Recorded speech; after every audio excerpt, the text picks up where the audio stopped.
en 2028. Allez, on quitte la ville pour un écrin de verdure situé aux confins de la Champagne et de la Bourgogne.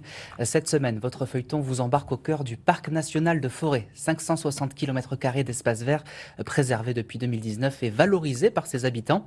Ce soir, Maxime Meyer et Baptiste Mézeret partent à la rencontre de 3 d'entre eux, Franck, Cécile et Pedro.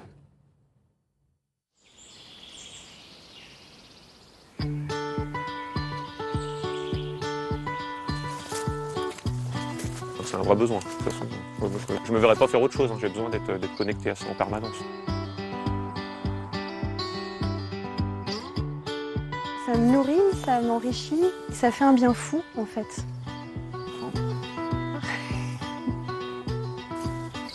La nature calme mon esprit, elle me permet de rêver.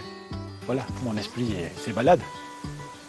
Ils viennent de Bourgogne, de Haute-Loire et même de la Pampa argentine. Mais tous ont fini par choisir la Haute-Marne, des paysages, la nature, les forêts que l'on voit actuellement sous leurs plus beaux jours. Là on est au printemps, donc c'est vraiment la saison des amours pour les oiseaux. En l'occurrence, on avait une fauvette à tête noire, il y a des rouges-gorges aussi qui chantent autour de nous. C'est le printemps, donc on a l'embarras du choix, que ce soit pour les fleurs. Alors on a pas mal d'orchidées notamment, là on arrive un petit peu en fin de saison, mais tous les insectes, là, donc les papillons de jour, les libellules qui vont sortir. Si vous êtes extrêmement chanceux, vous aurez peut-être l'occasion d'apercevoir une cigogne noire qui peut passer éventuellement au-dessus de votre tête. Franck a rejoint les équipes du Parc national de Forêt il y a 1 an. Il découvre peu à peu les richesses de ce territoire et en fait profiter le plus grand nombre. Moi, je m'occupe de toutes les actions d'éducation et de sensibilisation en direction du public.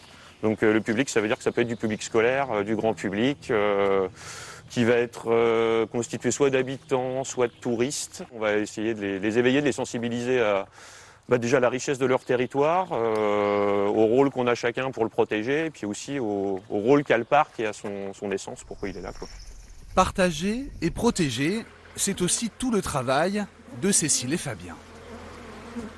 Donc là c'est parfait, hein, c'est super beau. On se calme. Vous énervez pas là. Alors là je vérifie la ponte parce qu'en fait ça a été une saison où les ruches ont beaucoup essaimé. Donc nous on vérifie juste que les pontes repartent. Cela fait 11 ans qu'ils se sont lancés dans l'apiculture. Un moyen bien sûr de produire du miel mais pas à n'importe quel prix. Leur préoccupation première est de préserver la biodiversité locale. On a démarré, on avait 4 ruches et on a choisi de monter progressivement en nombre de ruches, de prendre notre temps déjà pour acquérir la technique, pour pas faire n'importe quoi. Là aujourd'hui on a plus de 300 ruches. On essaye de travailler le plus possible en abeilles noires locales. C'est dans un souci de préserver et de conserver cette espèce qui est menacée. Donc nous on fait en sorte, on essaye de la préserver et c'est pas facile.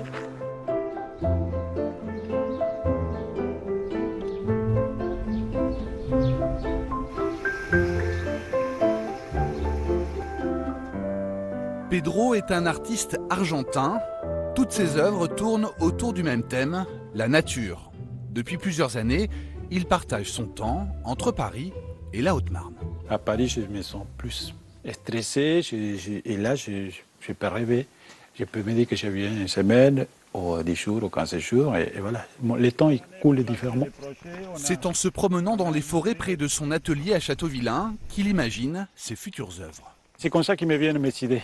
C'est en regardant les mouvements des arbres, les espaces vides, une clairière, ça me donne une idée. Un arbre, ça m'a donné l'idée de faire des cabanes renversées, par exemple.